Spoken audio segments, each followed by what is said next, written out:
Good morning and welcome back. Straight to normal Friday programming for today. 3 different questions. Maybe a little bit of a heavier episode, I suppose, given the subject matter of the questions for today, but we'll get through it. Maybe the questions that are more challenging to answer that make you think deeper are better questions anyway. So, before we dive in, let's pay the bills real fast. Then let's get in the show. Today's episode is brought to you by Spartan Forge. I highly recommend you go back and listen to the episode I did with their founder, Bill Thompson. It irritates me how intelligent that he is. There are people that can create things, and then there are people like me who are barely capable of breaking them. But that is the category that I fall into. I would have never had even the idea to create a project or a product like this.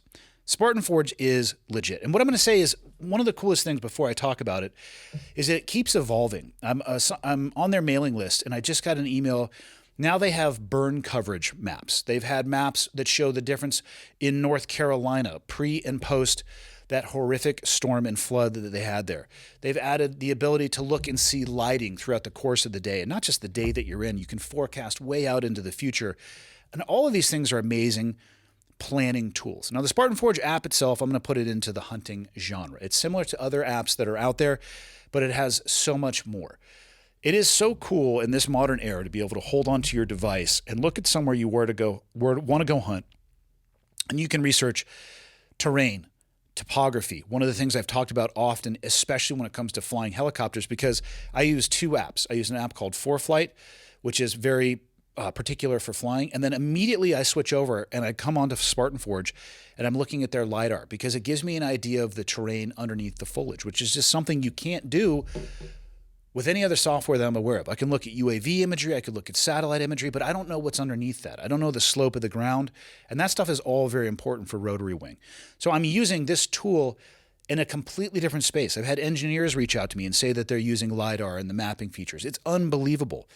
It's got, if you go to the spartanforge.ai on the website, I mean, it has everything from an AI tool that you can actually talk to. Talk to me about calibers for this type of animal. What would you recommend for a rifle build? And this thing is spitting out information if you don't have a mentor that you have access to. This tool is ridiculous, and it pisses me off that Bill was able to create it because I want to be smart like Bill, and I can't be smart like Bill. So if you're ready to up your game, hunting-wise, or even just, I'm going to say situational awareness-wise, head over to spartanforge.ai. It is worth every penny of the monthly subscription. I am shocked at how often, nearly every day throughout the week, I'm firing this thing up and I'm looking at something else. spartanforge.ai. Okay, I got the red smoke. Gun run, north and south, west of the smoke, west of the smoke. Okay, copy, west of the smoke. I'm looking at danger close now. Come on with it, baby, give it to me, I need it. You're cleared hot. Copy, cleared hot. All right, as I mentioned, 3 questions for today. Let's dive right in. Question 1. I'm pissed and I don't know who to reach out to and hope you might be able to verbalize my thoughts and yours in tandem sometime. The subject matter of this email, this next sentence wouldn't make sense without the subject matter. It essentially was SEAL Suicide 60 Minutes episode. This episode is about a SEAL who served in combat and incurred some brain trauma, and now his dad is concerned and angry that the VA hasn't done enough. I served from 91 to 94 and did not serve on front lines in direct combat. I served aboard 2 ships on 4 Westpacs, which is a Western Pacific deployment. That being said, you have explained a number of times that war touches a soldier, and it touches each one in many ways.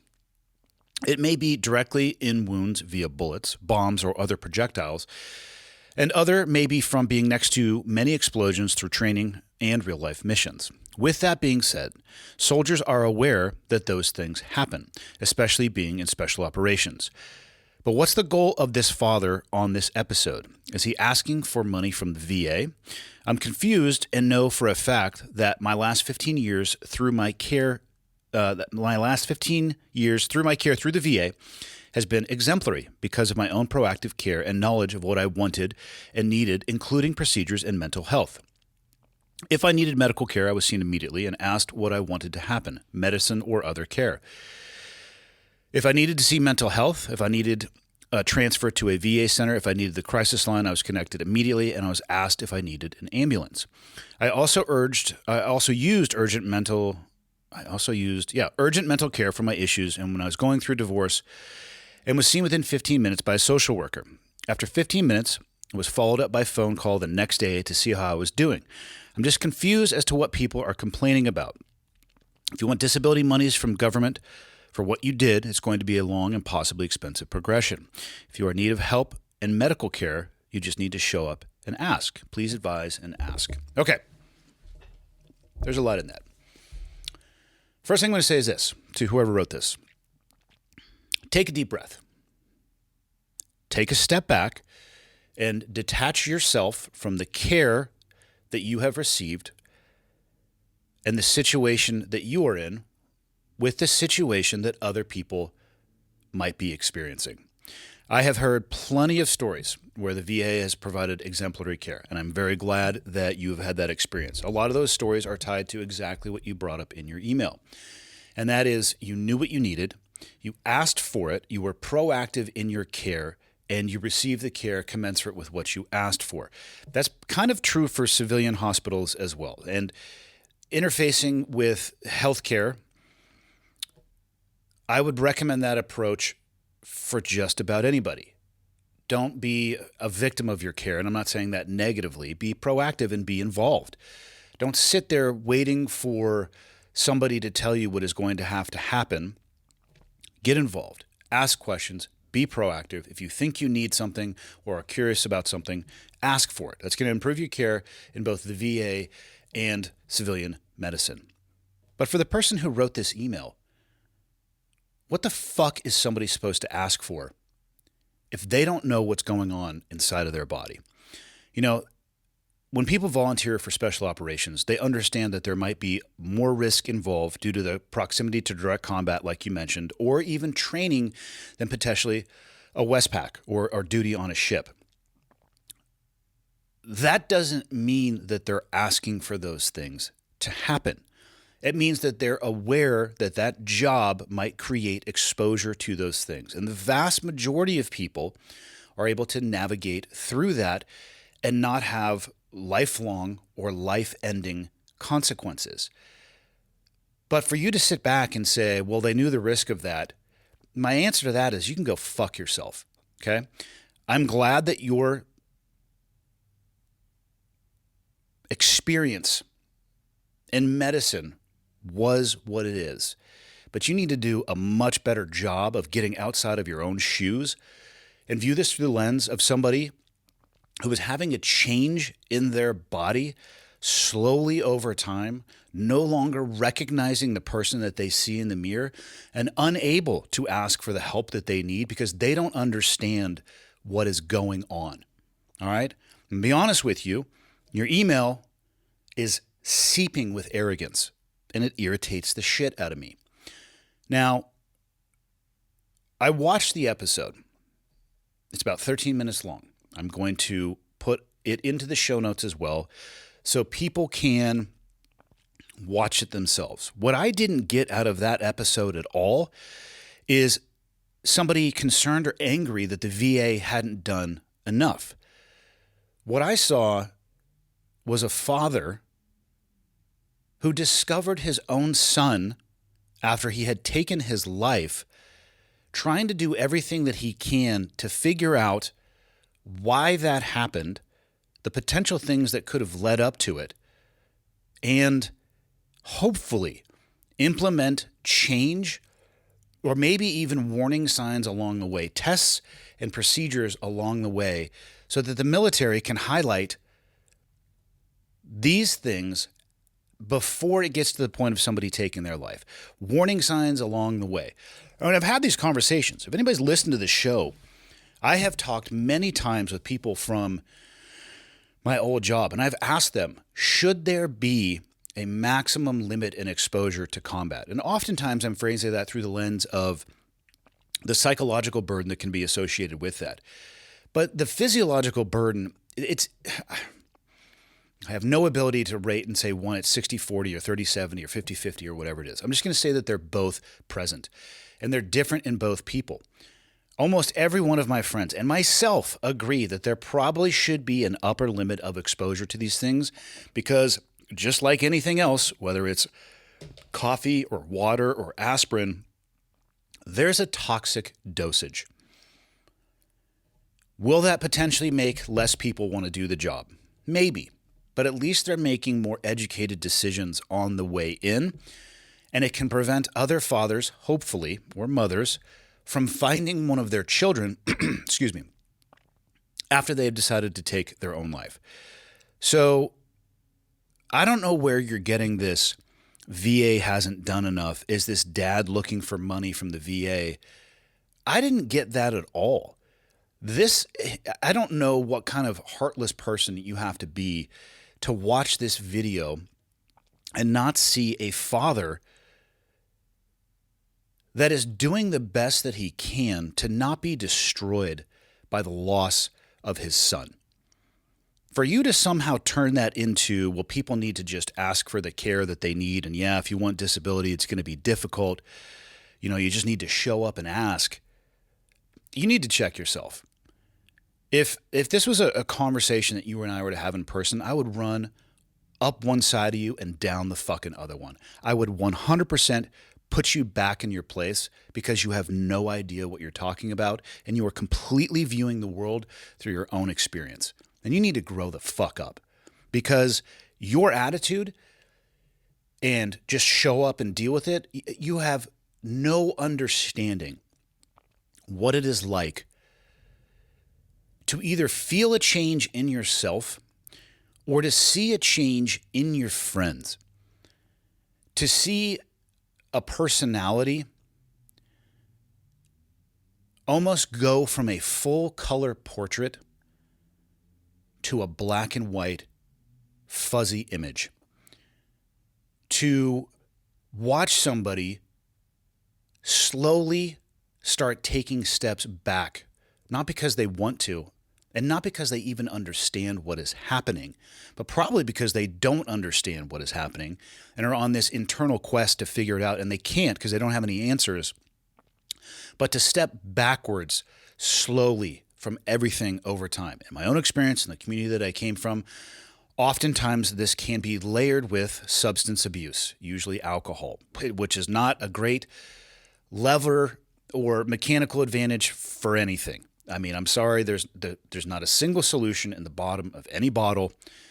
And at the end of the day, your life is not going to be improved by the more that you drink. An argument could be made that the less that you drink, or if stopping drinking, that's actually how you can lever your life in the right direction. In this particular instance, this individual, my suspicion would be, having never known this person or met this person, is that they were self-medicating with alcohol. Not a great call at all. Can be compounding symptoms as well, right? It's a central nervous system depressant. It's a depressant in general. You can find yourself in really low spots. Many of my friends who have chosen to take their life, not all, many of them have done that in an incident involving alcohol itself, and I think that there is a direct tie between those two things. Like I said, not all, but many. It is a compounding set of symptoms that you clearly don't understand and maybe don't have the empathy or desire to understand. And that says a hell of a lot more about you than it does about the people that you are in this email complaining about. There is a cost to everything. I can't even fathom being a father, walking into my son's home, yelling his name, and finding him in the basement after he had taken his own life. I don't know if I would be able to live beyond that. In this instance, it should be pointed out, too, that the father also was a SEAL in the 70s. Then he served in the Secret Service. Then he ran for public office. And I can't remember if he was a senator or a congressman, but about 40 years of public service this guy has put in. So he understood the rigors of the training that his son went through. Definitely a different timeline and a different era. I believe his son had done 2 combat deployments to Iraq, 2 to Afghanistan. That's an experience that his father didn't have. but he was familiar with the community, and even his own father talked about that fading away of personality. What I see in that video is a dad doing the best that he can to hold on to the memory of his son and use the levers that he has access to try to prevent other people from having to experience what he did. And how you got from that to you just need to show up and ask, I don't know. For whatever it is about this email, there are a few things that get under my skin. This is one of them. And I'll close with this.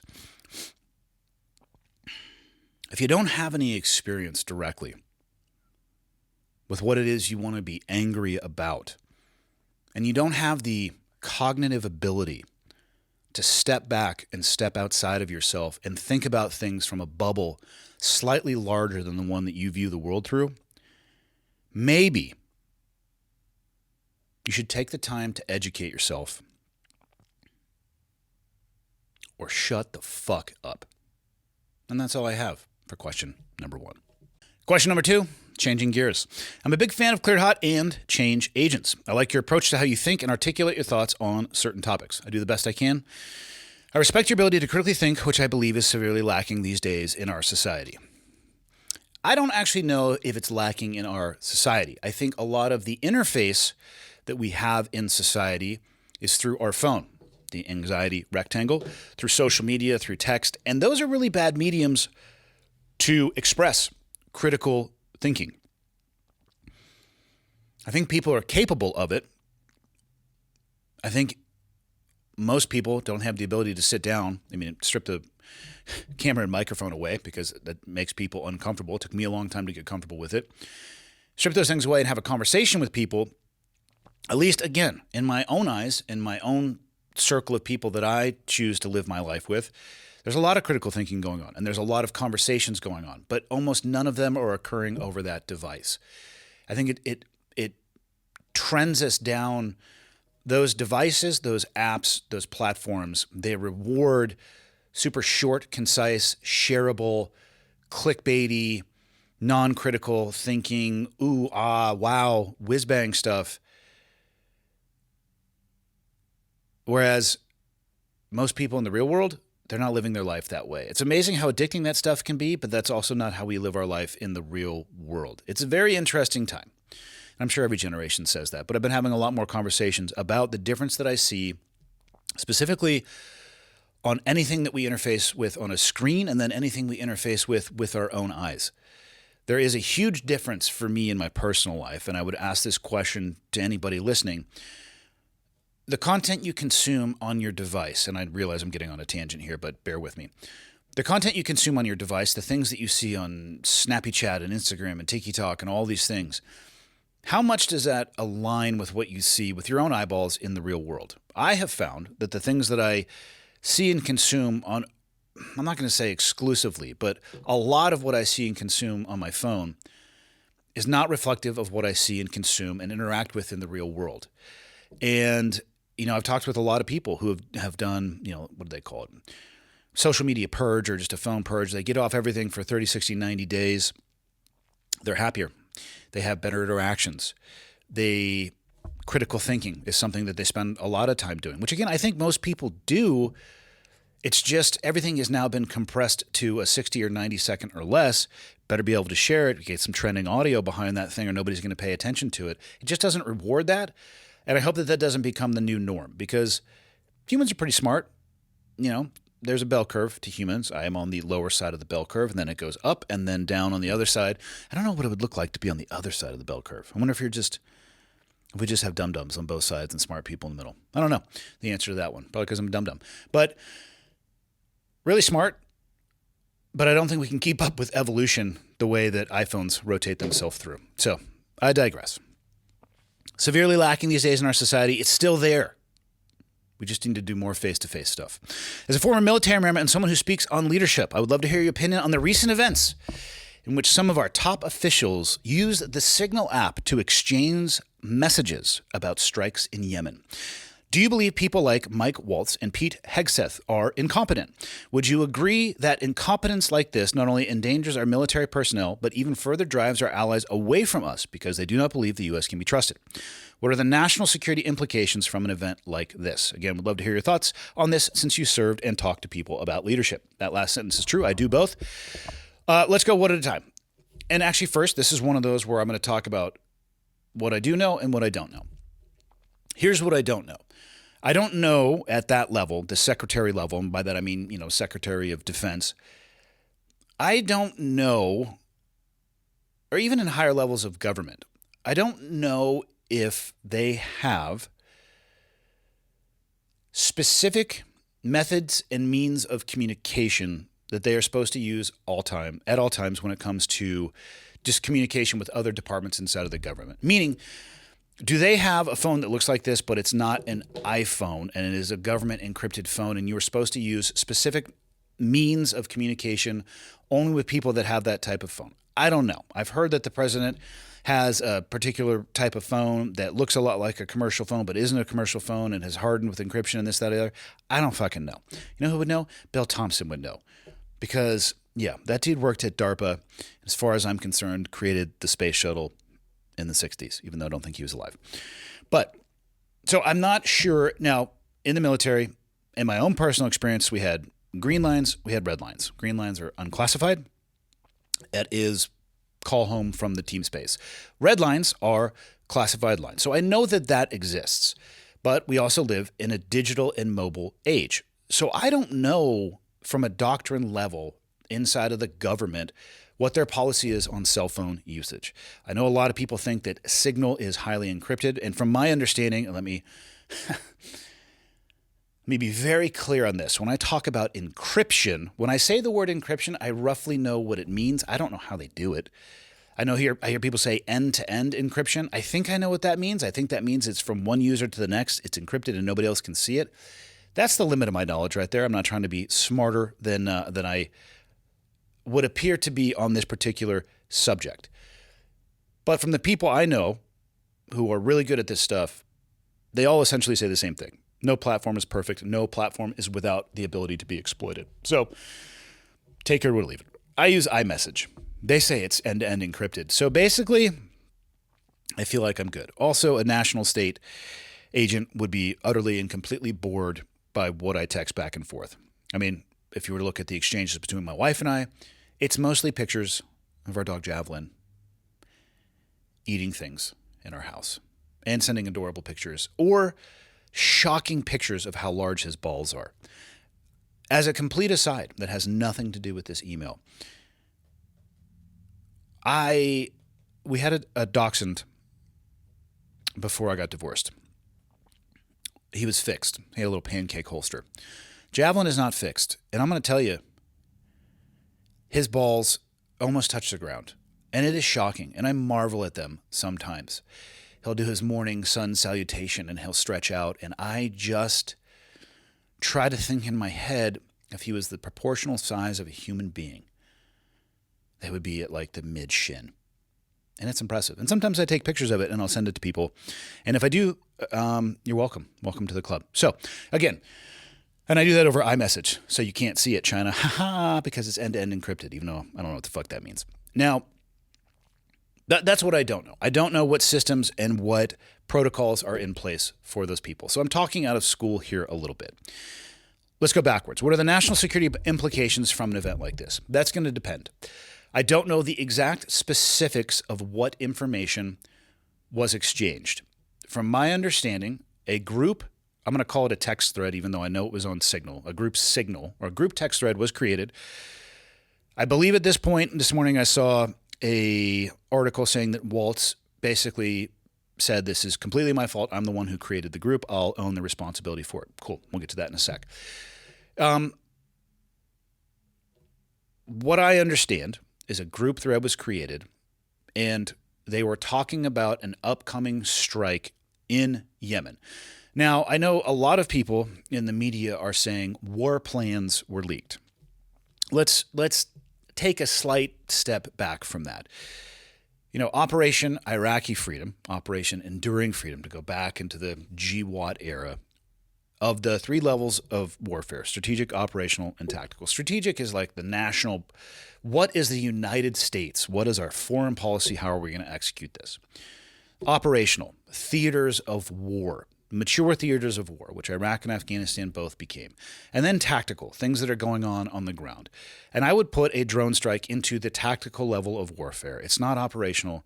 It's not strategic. Is it a war plan?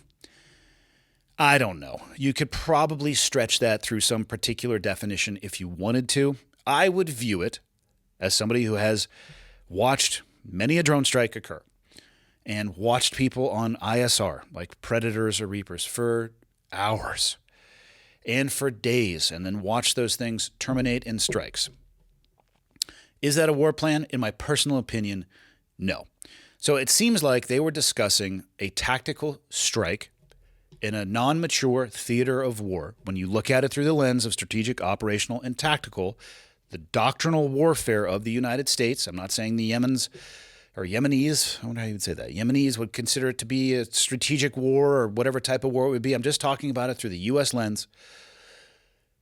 It was the sharing of tactical information. Did it change the outcome? Did the person do anything with that information? I don't know the answer to either of those questions. It appeared to have not changed the outcome because the person still was killed, and it appeared that the person didn't share that information. So what are the national security implications? If that's the case, there are none. Does that mean it wasn't a big oopsie? No. We'll get to that in a sec. Would you agree that incompetence like this not only endangers our military personnel, but even further drives our allies away from us because they do not believe the U.S. can be trusted? Let me add the first question to this too. Do you believe people like Mike Waltz and Pete Hegseth are incompetent? That is a broad term. I mean, imagine making a mistake, which this clearly is a mistake. My first thing that I'll say is this. I don't care what administration. My answer to this question is going to be identical depending on the administration. I don't give a fuck if it's the left or the right. What I'm about to say applies to either. Is there a perfect person on the left or the right? I don't think so. Is there a perfect person you've ever met in your life that is incapable of making a mistake like this? Because let's be honest, again, in the world of this fucking anxiety rectangle, how easy would it be to hit the wrong? I mean, this is literally a matter of probably a thumb or an index finger hitting the wrong button. Not excusing the behavior by any stretch, but it's a mistake that I've made, not when it came to talking about a drone strike in Yemen, but I've certainly, more recently than I care to admit, I'll give you a little bit of inside baseball. A hypothetical coffee company and an employee inside of a hypothetical coffee company was talking about their upcoming spring offerings, and it was a tea of some kind that even the description of the tea gave me a little bit of a stomachache. And I hit reply, and I think my response was, "Are you fucking kidding me?" Now, I hit reply all on that, not because I wanted to, because I accidentally did. And let's just say that people were CC'd at the corporate level of this hypothetical coffee company that I might own a coffee shop associated with, and nobody got their hair up in a tizzy or their panties in a twist, but I'm just saying this shit's really easy to do. Got a good laugh about it. My coffee shop manager may have informed me that I hit reply all, and what are you going to do at that point? I just let it fly. It is an easy mistake to make. We live in a digital age. Should you double and triple check if you're talking about things like a drone strike in Yemen? Yeah, probably. Should you be really, really sure who is involved in the communication and who is not? Yeah, you absolutely should. But again, if this was a Harris administration, if the election had gone a different direction, my response would still be the same. People are going to make mistakes. And just imagine, as a person listening to this, if anybody looked at one of your mistakes and then viewed you as incompetent. They took a mistake, which in this, I think we can agree, had no national security implications because the information wasn't shared and the objective was still achieved.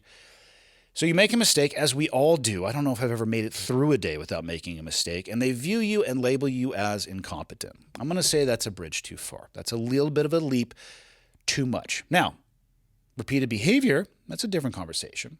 You keep doing things like this, that's certainly a point of contention that we can talk about that may lead towards people thinking you are incompetent. But let's not make a mountain out of a molehill. Is it an oopsie? Yeah. Are you a dumbass for doing something like that? Oh, fuck yeah, you are. Are you incompetent? Well, if we apply the word incompetent for something like that, think about how much more broadly we're going to have to apply it, right? When words start meaning everything, they stop meaning anything. So if you're going to lower the threshold to incompetence to a single act, be careful, because people might turn that lens on you. Would you agree that incompetence like this not only endangers our military personnel, but even further drives our allies away from us because they do not believe the U.S. can be trusted? Maybe. I've discussed the incompetence aspect of what I think about that. Do I believe it endangers our military personnel? I believe it could endanger our military personnel. Again, I don't think there were any national security implications. I think there was some embarrassment about this for sure, and that ties into the second portion of this sentence. Does it further drive our allies away from us because they do not believe the U.S. can be trusted? No, I don't think so. I think most people, most intelligence agencies and organizations can look at this. If I was to guess, if I was, I don't know, MI5, MI6, they're laughing. My guess would be that they're laughing about this. Not that it's not serious, but it's egg on your face in a public in the public square, and they're glad it's not them, and they're laughing. And they should be, because it's stupid. I mean, don't get me wrong. This is idiotic. Me hitting reply all to that email was fucking idiotic. And I've done it in so many different forms. In any way possible, for me to not have the tightest communication security and only make sure that I'm talking to the people that I intended to be talking to and have never texted the wrong whatever person in my contacts list. Like it's just happened so many times. And I do the best I can. And the people who see that happen, I can guarantee you that almost everybody has done this. What ends up happening most of the time? People laugh at you because they get it. They're just glad they're not the one who made the mistake. Does this erode trust of the United States globally? I mean, I guess it could, but again, do we need to make a mountain out of a molehill? And I know a lot of people will say, well, you wouldn't feel that way if this was the other side. And I absolutely would. I think there are mountains, and I think there are molehills, and there's everything in between. And let's use a sliding scale. Let's take a deep breath. Let's be adults. Let's use our brain power, regardless of how limited we may be with what we were given, to do the best we can. And we don't have to turn something like this, a mistake, into a blanket statement of incompetence. Now, if either of those people, Waltz or Hegseth, do something that I believe is worthy of being called incompetence, I'll be the first to talk about it. But adding a reporter into a signal thread for a tactical strike is idiotic, but it's a mistake. It's not incompetence, it's a mistake. Please let me know if you ever encounter somebody who has never made one. I get it. This is a little bit more on a national scale. They're still people. Just because you're the Department or the Secretary of Defense doesn't mean you're an autonomous robot. It probably means you have a staff of people that could set up these signal chat rooms for you. But if they make a mistake, guess what? It's still your fault. So mistakes are going to happen. That's all I got for question 2.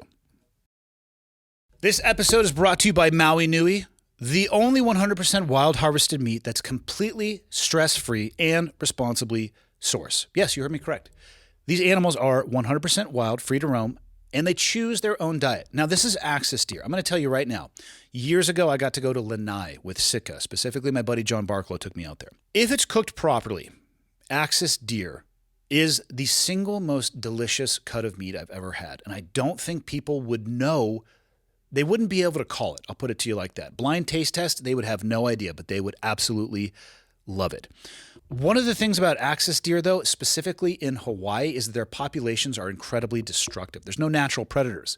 So one of the missions of Maui Nui is to balance axis deer population by being the only operation to wild harvest those animals in a way that benefits the environment, communities, and the food systems. I was super happy when Maui Nui reached out because I love axis deer. This is 3 of the things that they sent me. These are their venison sticks. Let me pull one of these out so you can see it. This particular flavor is peppered. These things are absolute game changers for me. You can't see it on the other side of this room. I kind of have, there's a sink out there, and I don't do the best at always planning my meals throughout the day. So I rely on things like this. I can come into the studio before a podcast, grab something healthy, eat it, and I'm on with my day. It's super delicious, and it is some of the highest quality protein with the least amount of calories that I can get my hands on.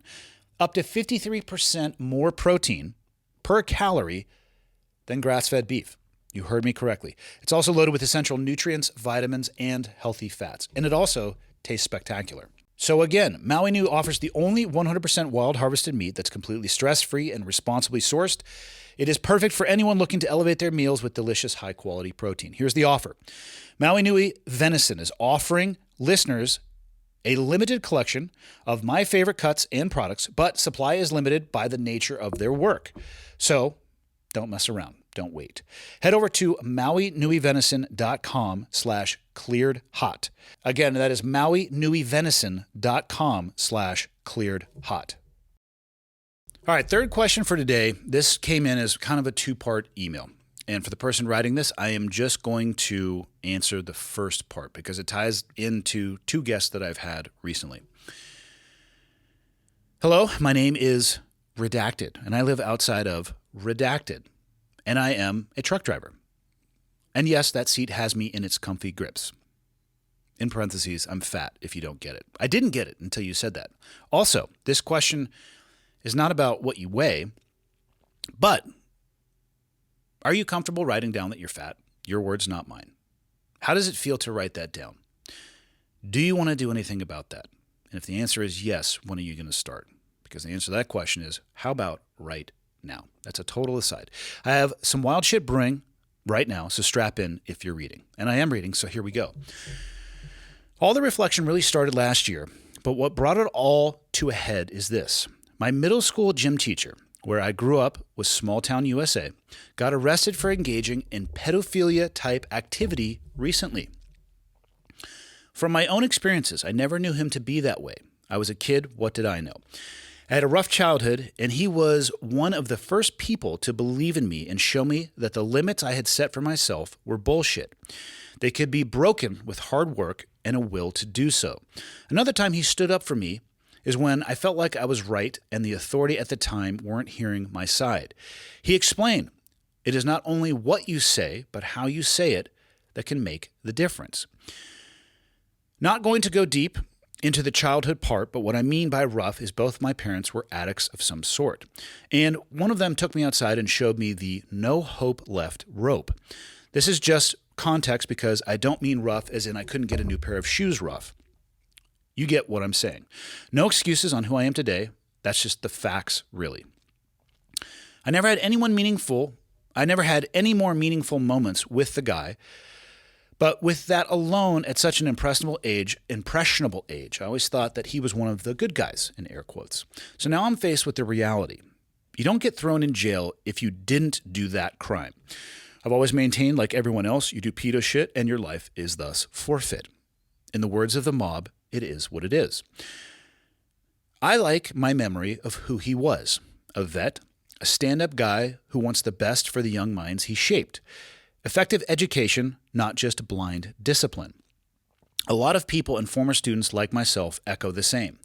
Then there are some of my friends and people I don't know that said the complete opposite.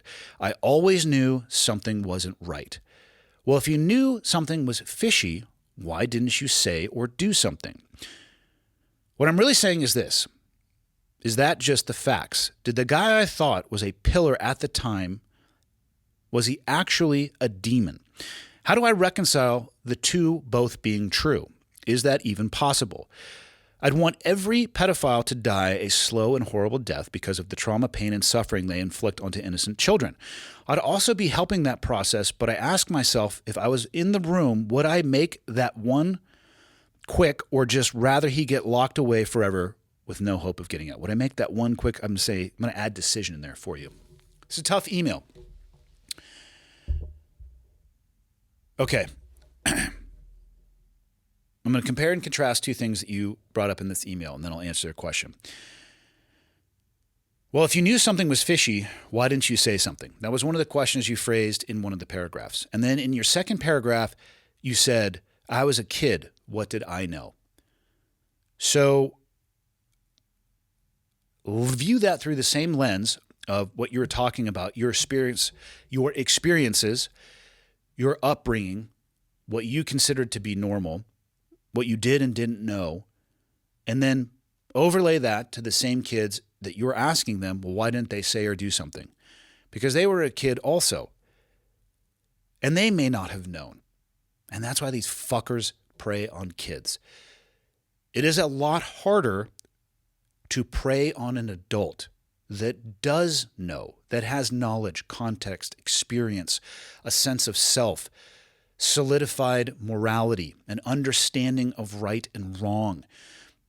I mean, even from a physical perspective, it is easier to prey on somebody smaller than you, a child in this particular instant. So they may not have known either. So I would back away from that one. You didn't know fuck all when you were a kid. I didn't know fuck all when I was a kid. They might have not known fuck all either. That doesn't mean that their sense of that something was off was incorrect, and hopefully they guarded their exposure to this person because of that.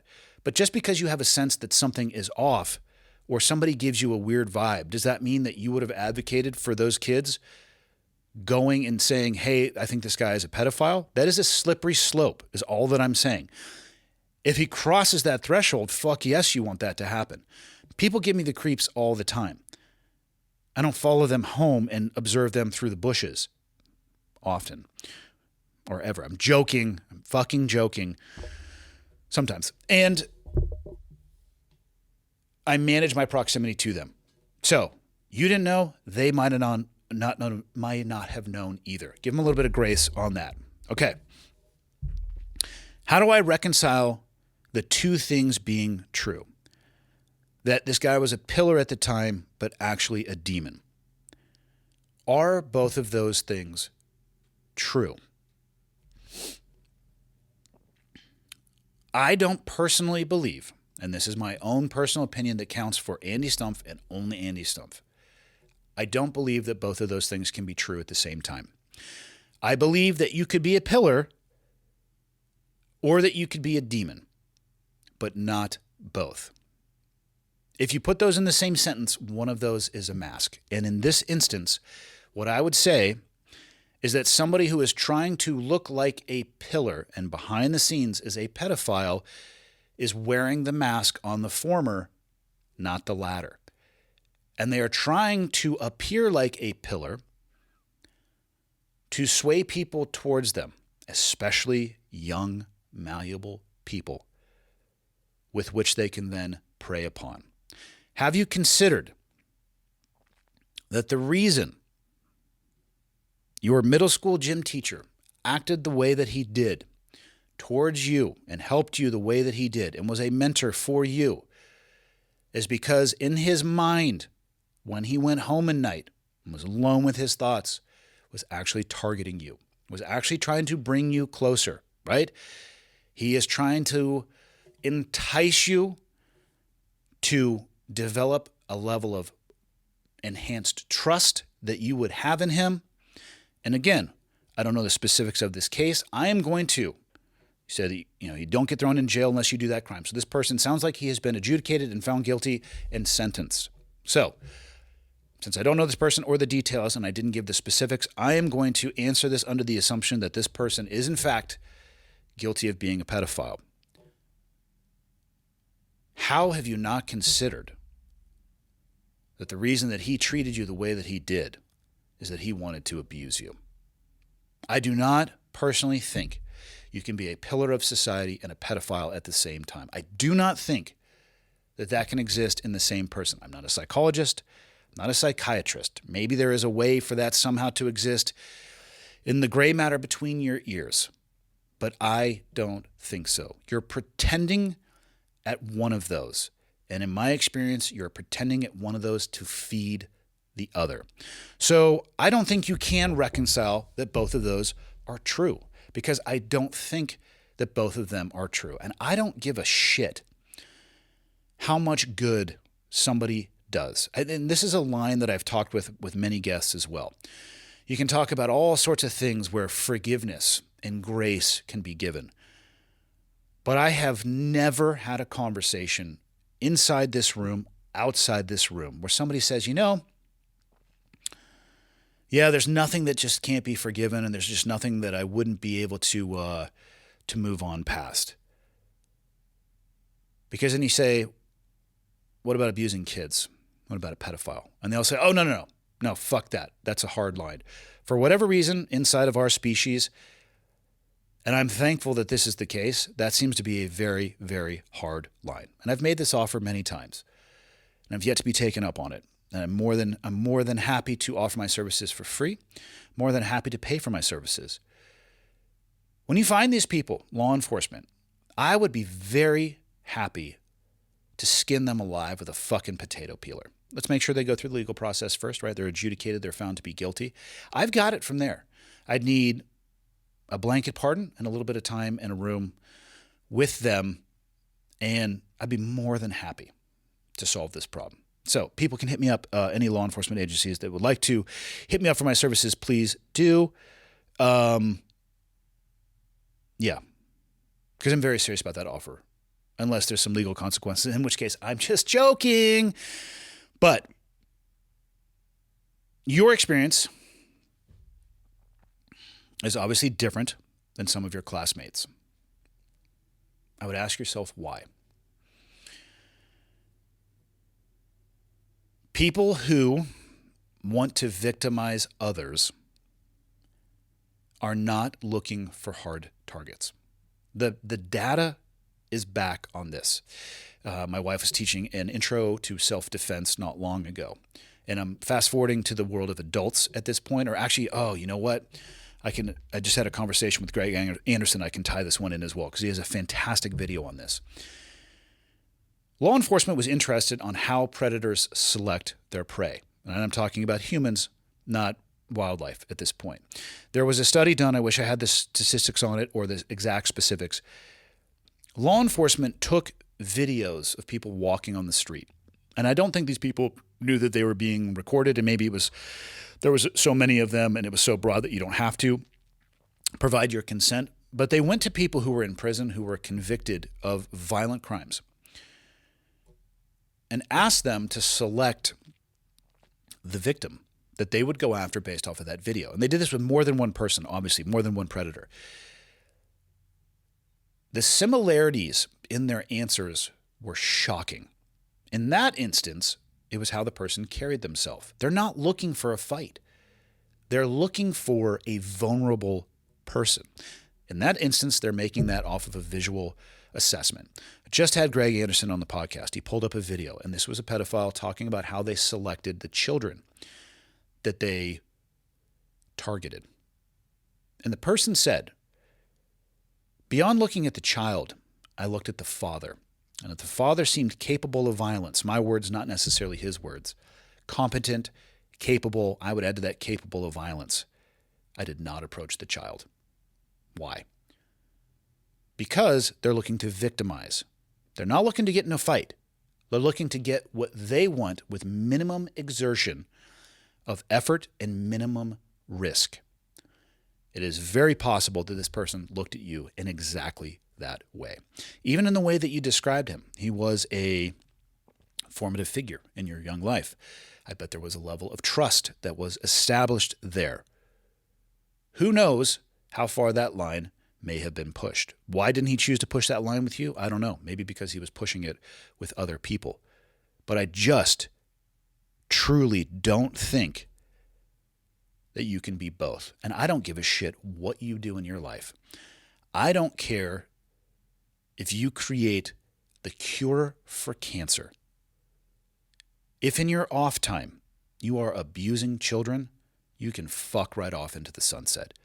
And sure, we should use your cure for cancer, but you should be punished to the absolute extent of the law, locked away in a fucking dark corner of humanity, never to see the light again, regardless of the positives you may have done, because you can't be a pillar and a demon at the same time. Just my personal thoughts. That's all I have for this Friday. Holy fuck. Got a little bit darker than I thought we were going to go. See you all on Monday.